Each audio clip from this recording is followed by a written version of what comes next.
সমিতিৰ তথা নলবাৰীৰ জুবিন অনুৰাগীৰ আটাইখিনি লগ লাগি আমি কেইবাশ তাৰিখ ইয়াত আমি উপস্থিত হৈছোঁ।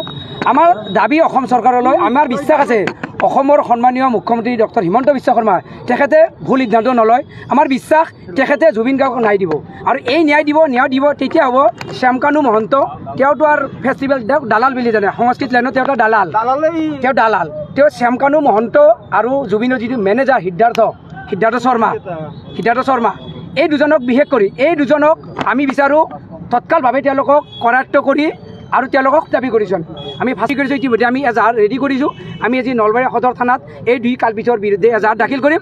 ইতিমধ্যে আমি এজাহাৰ ৰেডি কৰি আছোঁ। এজাহাৰখন আছে আমাৰ, আমি থানাত এজাহাৰ দিম আৰু চৰকাৰক অনুৰোধ কৰিছোঁ যেন অসমখন বৰ্তমান গৰম হৈ আছে। জুবিনৰ মৃত্যুৰ পিছত অসমখন গৰম হৈ আছে, কাৰণ আমাৰ এটা হীৰাৰ টুকুৰা শেষ হৈ গ'ল আৰু জুবিন শেষ হোৱা মানে এটা শতিকা শেষ। আমি শতিকা শেষ অসমত আৰু এনেকুৱা ছেকেণ্ড জুবিন ওলাব বুলি আমাৰ বিশ্বাস নহয়। তো গতিকে এই জুবিনক যাতে ন্যায় দিয়ে চৰকাৰে, বিশেষকৈ আমি হিমন্ত বিশ্ব শৰ্মালৈ পুনৰ অনুৰোধ কৰিছোঁ যেন আপুনি ইয়াত কোনো নেগলেজি নকৰি অতি শীঘ্ৰে এই দুই কালপিতক কৰায়ত্ব কৰি ৰাইজৰ লগত দিলেতো ভাল কথা, কিন্তু ৰাইজক দিব নোৱাৰে যিহেতু ন্যায়পালিকা আছে।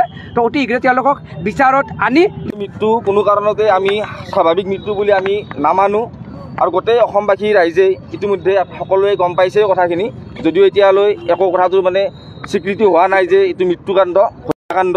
তথাপি আমি সকলোৱে গম পাইছোঁ যে এইটো স্বাভাৱিক মৃত্যু নহয়, এইটো এটা পৰিকল্পিত হত্যাকাণ্ড আৰু এই হত্যাকাণ্ডত জড়িত আছে শ্যামকানু মহন্ত, যিটো গোটেই অসমবাসীয়ে ফেষ্টিভেল মহন্ত বুলি জানে।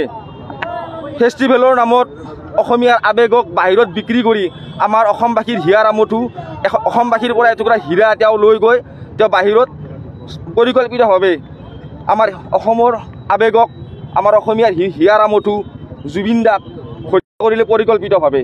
আৰু লগত জড়িত আছে জুবিন দাৰ মেনেজাৰ, যি মেনেজাৰে জুবিন দাৰ বিভিন্ন সময়ত বিভিন্ন ধনৰ লুটপাট চলাইছিল।